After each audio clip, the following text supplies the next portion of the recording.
Bien, ahora vamos al tema de desarrollo. El tema de desarrollo, para ello me voy a ir un momento al Miro. Hemos estado realizando una presentación. La presentación me refiero, hemos estado realizando una presentación con ustedes en nuestras sesiones en vivo, como en esta, y hemos estado usando este Miro. Hay diferente tipo de estructuras que representan el conocimiento y procesos que nosotros aplicamos en los proyectos, como también aplicamos dentro de nuestros procesos de entrenamiento. Lo que quería explicarles es lo siguiente. Si ustedes reconocen esto es el marco del BDC, como ustedes pueden ver. Ahora, dentro de este marco del BDC hay objetivos, hay alcances críticas, hay entregables también, hay procesos, y aquí me encuentro, ¿no? Todas estas etapas previas es el planteamiento de la propuesta de valor, lo cual no es parte del entrenamiento, de entrenamiento BPDC. Elaborar una propuesta de valor es parte del entrenamiento de consultores e implementadores, que es el entrenamiento BINCAP, que presentamos el último domingo. Si quieren ver esa sesión, pueden verlo en YouTube, está subido ya nuestra sesión el domingo anterior. Entonces, estas partes son partes en las cuales los consultores e implementadores elaboran la propuesta técnica. Incluso el tema de diseño de la información e integración también lo hacen los consultores. Pero a diferencia de esto, de este entrenamiento, es que los modeladores, con los gestores también necesitan comprender estas etapas para adoptar criterios. Cuando un profesional tiene un criterio técnico, cuando entiende el para qué más que el cómo, un profesional que hace un diseño estructural sigue un proceso basado en normativa, basado en conocimientos técnicos que ha desarrollado del manejo del programa y hace una presentación técnica y hace pues una labor, ¿no? Como estructural. Sin embargo, si el profesional se basa en el conocimiento técnico del análisis estructural, pues en el tema de materiales y entendimientos técnicos estructurales, sus conceptos y sus definiciones, y en los para qué, donde los ensayos, de donde han salido las fórmulas, los cálculos. Entonces es un profesional con criterio. Así que ante cualquier eventualidad especial o algún, cualquier requerimiento especial, él se basa en el entendimiento y comportamiento físico de los elementos para el diseño estructural. Entonces eso hace que adopte criterios y siga normativas y lineamientos, pero lo importante, el valor que aporte este profesional es su criterio técnico. Al igual, el tema de las etapas previas de propuesta de valor es entender, ¿no? Para nuestro caso, estos conceptos y estos para qué es. ¿Ya? Entonces, eso lo pueden ver en el entrenamiento bien campo. Lo que quiero presentar es el diseño de la información. Ahora, el diseño de la información es un proceso que nosotros realizamos para poder determinar la información gráfica y no gráfica que deben tener los elementos. De una manera más simple de decirlo. Ustedes tienen un modelo con aplicar un proyecto. La pregunta que van a hacer, ¿qué nivel de detalle necesitas tu modelo? Y la respuesta más simple es 400, 350 o los niveles de información necesarios según la Guía Nacional BIM, que son términos que usa el Estado o los estándares para decir a qué nivel de detalle se debe presentar un modelo, lo cual es ya un estándar. Sin embargo, el entendimiento de cómo determinar cuál es el nivel de información que se necesita por elemento, qué elemento se modela, qué no se modela, qué datos ingresa, qué datos ingresa, cuáles son sus objetivos y requerimientos, eso viene a ser el diseño de la información del modelo. Y como todo diseño, se basa en sus usos y requerimientos. Y los usos y requerimientos se basan en objetivos. Y los objetivos se basan en las necesidades o las mejoras. Veamos esto aquí, eso lo vamos a ver más adelante también. Por ejemplo, brevemente y rápidamente voy a presentar. Esto es un proceso, como ustedes pueden ver es un mapa de procesos, y dentro del mapa de procesos existen necesidades. Aquí está, por ejemplo, las necesidades descritas aquí. Más que necesidades, acá están las propuestas del uso del modelo BIM. Entonces ya vemos, ¿no? Un objetivo. Por ejemplo, usar el modelo BIM para hacer una replanificación de obra. Y hay que detallar ese objetivo de la información de la replanificación. Entonces, ese es el objetivo. Ahora, el uso para el tema de la planificación de obra, pues vamos a depender de la información in situ, ¿no?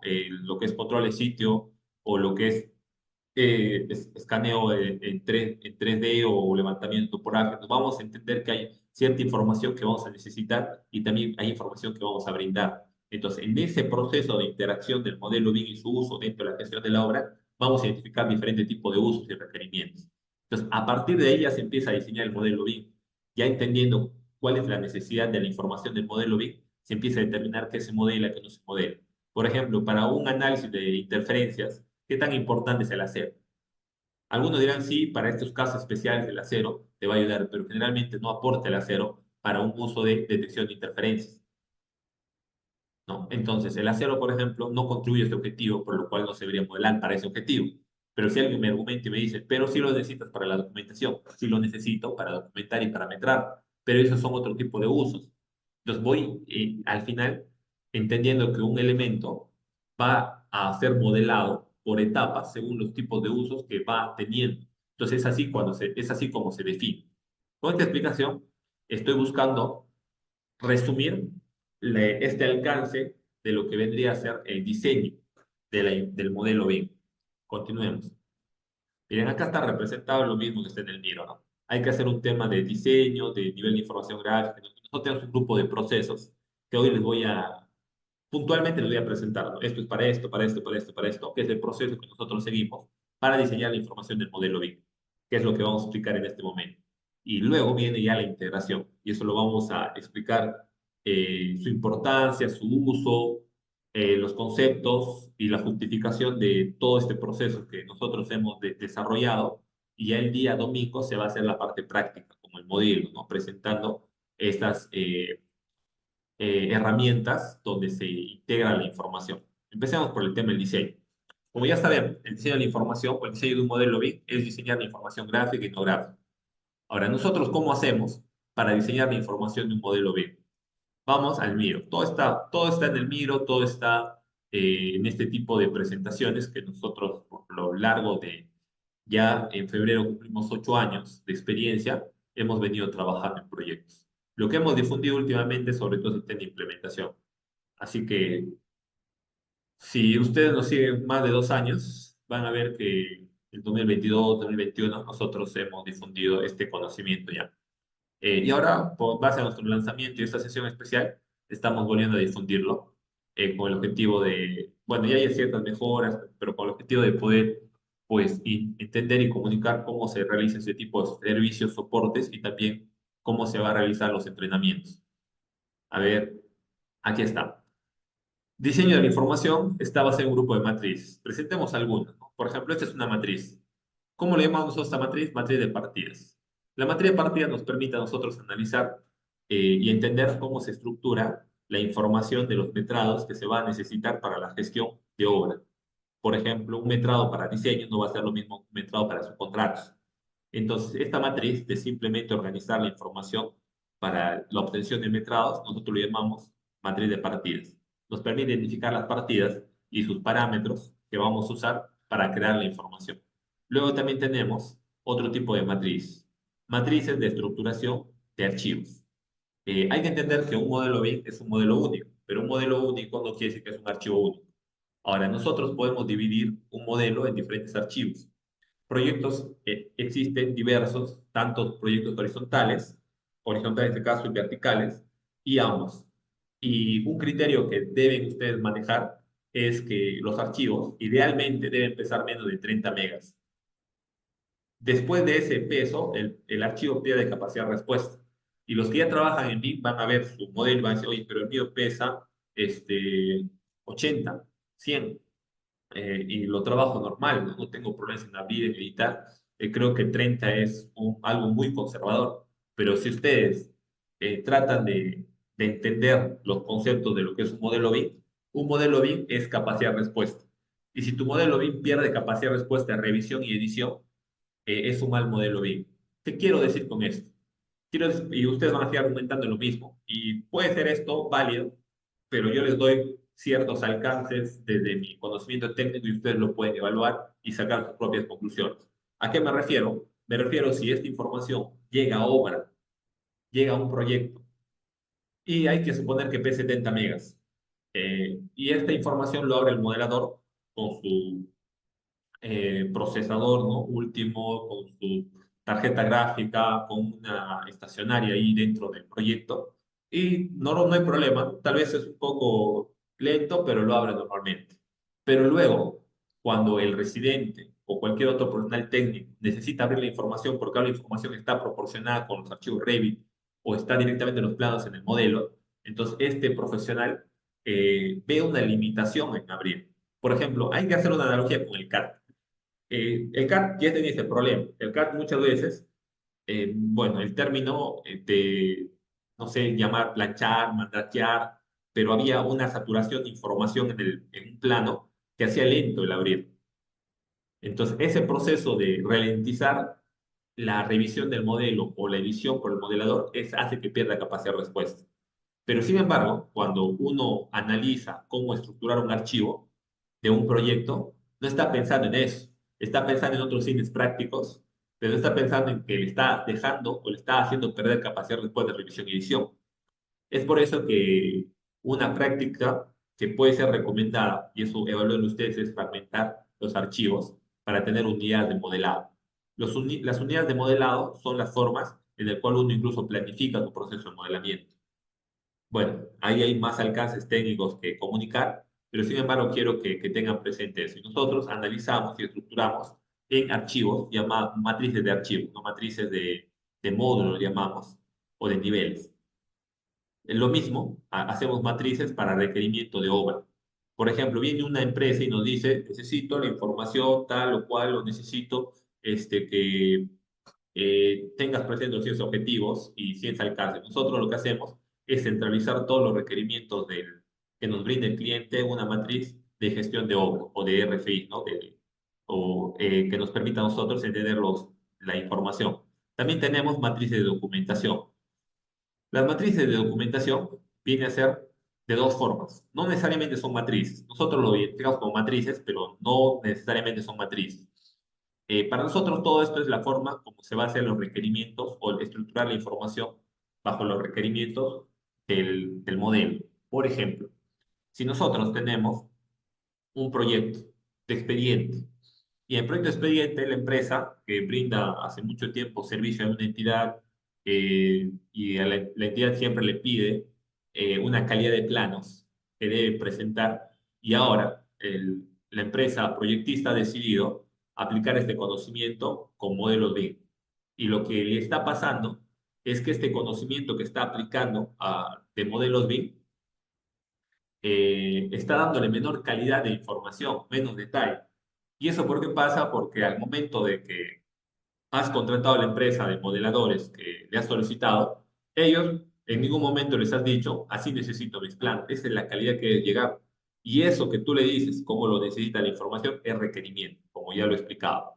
Y una forma de comunicar los requerimientos es dándole una plantilla de un plano modelo o un boceto, ¿no? Estructurado, dónde va cada vista, qué detalles tiene la vista, o lo otro, darle una matriz de documentación donde le indiques cuáles son el grosor de línea, tamaño de letra, tipología de letra y todo lo que es tema tipográfico, gráfico que debe tener la representación de la documentación.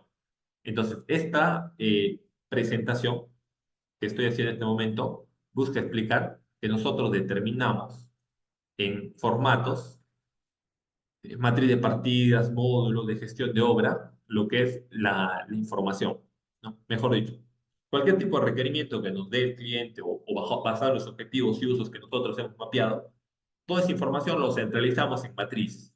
En matriz se ordena, se estructura y se compara y se analiza. No, tenemos que tener un grupo de formatos y nosotros manejamos la matriz de requerimientos, que es lo que nosotros nos permite analizar estos. Continuemos. Y con estas matrices nosotros determinamos los niveles de información gráfica como también no gráfica. Nivel de información gráfica y no gráfica. Por ejemplo, esto representa un resumen. Representa lo mismo. Si ustedes ven, acá está la matriz de requerimientos. A veces van a ser otras, hay algunas especiales.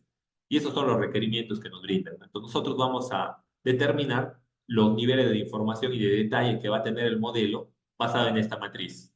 Por ejemplo, un elemento necesita cierta información para la gestión de la planificación de obra. Entonces, como vamos a usar para una planificación de obra, vamos a necesitar documentar las láminas bajo este grupo de requerimientos. Vamos a necesitar también que la estructuración sea por sectores. Entonces, vamos a sectorizar o subdividir por módulos.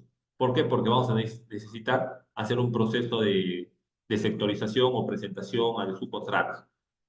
Ahora, el tema de la partida también. Entonces, lo que estoy buscando comunicar a ustedes que un proyecto tiene muchos requerimientos y una forma de analizarlos son mediante matrices. Continuemos. Luego tenemos matrices de gestión del modelo BIM. ¿Cuáles son las matrices de gestión del modelo BIM? Las matrices de gestión del modelo BIM son matrices donde ya se prepara la información para ingresar al modelo. Acá hay una representación más exacta de esto. Si ustedes ven en la parte izquierda, dice matriz de documentación, partidas, módulos y gestión de obra. Estas matrices se integran en otras matrices. ¿Pero por qué tantas matrices? Si ustedes, bueno, esto es pues una discusión un poco, no amplia, pero tendríamos que partir brevemente de la necesidad que a nosotros nos ha llevado a estructurar la información de esta manera. Y tiene que ver con la estandarización y gestión de la información. Entonces nosotros para estandarizar y gestionar nuestros requerimientos, plantillas, guías, manuales, procesos de modelamiento, matrices y todo ello, necesitamos agruparlo en matrices de requerimientos.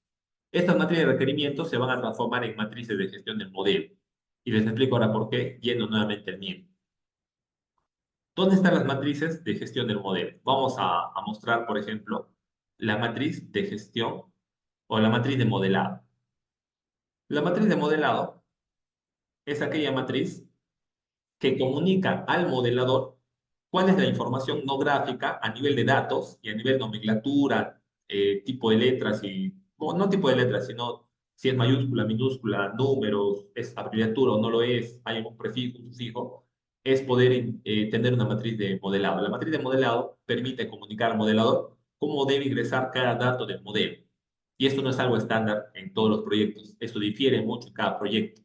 Y como en un proyecto vas a tener un grupo de modeladores, entonces cada modelador va a tener ese desafío, esa complejidad de querer saber cómo ingresar la información o datos al modelo y se va a confundir. Y los que manejan modelos BIM saben que si hay un pequeño error en un texto, en una letra, no es un error tan fácil de cometer, pero es un error grave porque al final cuando tengamos que obtener los metrados, por ejemplo, del proyecto, basta que esa información no sea reconocida por tabla de planificación, que es la forma como obtenemos metrados del modelo, y es un error que puede llevarte a cometer, pues, un error humano muy grave, ¿no? Y las formas de controlar este tipo de errores también son complejos. Aquí equivocarse en modelos bien es simple, es fácil, y controlar, no equivocarse, necesita un proceso. Entonces, nosotros hemos determinado esta matriz de modelado en base a los requerimientos, en base a la matriz de partidas, la matriz de documentación, porque aquí esta información que se está ingresando al elemento, se está ingresando con objetivos de partidas, con objetivos de documentación, con objetivos eh, de gestión de obra. Entonces, los datos que ingresan aquí tienen una razón de ser, también por estandarización y prefijos. Entonces, la materia de modelado cumple ese propósito, comunicar al modelador cómo se va a integrar la información dentro del modelo, dentro del proyecto, dentro de los datos. ¿Ok? Continuemos. Luego tenemos matriz de plantillas, matriz de parámetros, ¿no? La matriz de parámetros, vamos un momento aquí. La matriz de parámetros es esto. Todos los datos que tiene un proyecto, que es la información no gráfica, nosotros los centralizamos en una matriz de parámetros. La matriz de parámetros es aquella matriz que indica qué tipo de parámetro es, cómo se va a clasificar, si es un parámetro compartido, no lo es, cuál es su objetivo, cuál es su uso. Entonces, una matriz de parámetros busca centralizar en un solo formato todos los datos que va a ingresarse al proyecto para diferentes objetivos. ¿En qué se diferencia? Porque por ahí tal vez estoy indicando casi lo mismo que matriz de modelado. Se diferencia en que esto de acá centraliza toda la información que se va a usar posteriormente para crear los parámetros. Entonces, mediante esta centralización de datos se crean los parámetros según los tipos. Quiere decir que si tú tienes un coordinador, por ejemplo, y le das una matriz de parámetros, es suficiente para que el coordinador pueda saber cómo crear los parámetros de todo el proyecto y crear un solo TXT, que es la forma de datos en el cual se ingresan los parámetros, o el tipo de archivo que se ingresa los parámetros en un modelo, es donde se crea. Y la matriz de modelado ya es tipo una guía inductiva que le muestra al modelador por cada tipo de partida o elemento qué datos debe ingresar. ¿Ya? Y bueno, eso es el proceso. Y la matriz de plantillas No está aquí tal vez como matriz, pero la matriz de plantillas es la que comunica cuál es la configuración de las plantillas que debe haber. Cómo se configura una plantilla de modelado, una plantilla de revisión, una plantilla de control, una plantilla de vinculación, plantillas de diferentes tipos, tiene que ver con la matriz de plantillas. La matriz de plantillas es la configuración que deben tener las plantillas para la representación gráfica. Veámoslo el día martes, perdón, el día domingo, esta información. Entonces, ese es el proceso de diseñar la información del modelo BIM. Estamos por ahora diseñando la información no gráfica hasta cierto punto, en el cual estamos integrando todos los requerimientos a matrices de la gestión del modelo, ¿no? Ya que hay una representación igual, ¿no? Entonces, vamos a analizar la información que ingresa al modelo y vamos a clasificar y estandarizar bajo estas matrices. Ahora, ¿y cómo se desarrolla el nivel de detalle? Porque todo lo que he hablado es información gráfica, no gráfica, pero de datos. El nivel de detalle se identifica mediante esta matriz. Nosotros hacemos una matriz para poder indicar en base al entendimiento de la interacción del modelo al proceso. Expliquémoslo, por favor. Esto no es necesariamente eh, que busco que ustedes comprendan todo en este momento, pero que sí entiendan que hay un proceso y hay una justificación basado bueno, en la argumentación que voy a darles. Por ejemplo, aquí, nosotros tenemos procesos de modelado por etapas. Esas etapas son estratégicas para la gestión de la obra, como la gestión de la compatibilización. Ahora, nosotros, por ejemplo, cuando decidimos empezar un proceso de modelamiento inicial, vamos a modelar un grupo de elementos para liberar la cimentación y sistemas enterrados. Y como parte de nuestro proceso prioritario de modelado para un inicio de obra, porque ya se requiere el inicio de obra y también el proyecto se está realizando en paralelo por diferentes circunstancias, se está haciendo el proyecto en paralelo, está cerca al inicio o está en proceso de compatibilización. Entonces nosotros analizamos el modelo en las partidas críticas o inicialmente críticas, que viene a ser obras exteriores, sistemas enterrados, instalaciones enterradas o sistemas, ¿no? Eso lo que indicaba y lo que es cimentación. Entonces, todo el análisis de todo esto permite la identificación de interferencias. Entonces, aquí no necesito modelar el acero, por ejemplo. Entonces, para esta etapa no necesito el modelado del acero. Igualmente, voy avanzando en las diferentes etapas y no lo necesito. Por ejemplo, el tema de encofrado, el tema de derrames, el tema de juntas. ¿Es necesario o no es necesario modelar? Eso depende del objetivo y depende de tu interacción. Si tu objetivo es metrarlo, entonces necesitas hacerlo. Si tu objetivo es una interacción en una obra o en una oficina de obra, por ejemplo, donde estás proyectando un modelo, y el modelar acero, modelar encofrado no aporta a lo que estás comunicando, entonces no debes modelar. Entonces los niveles de detalle, en este caso los niveles de detalle, se realizan entendiendo los objetivos y entendiendo la interacción, el objetivo y el uso y el entregable y la interacción. ¿Ok? Bien, hasta aquí, como vuelvo a repetir, todo lo que estoy explicando es un resumen indicando cuál es este recorrido de entrenamiento que vamos a llevar en conjunto o para todos los interesados en este proceso de entrenamiento.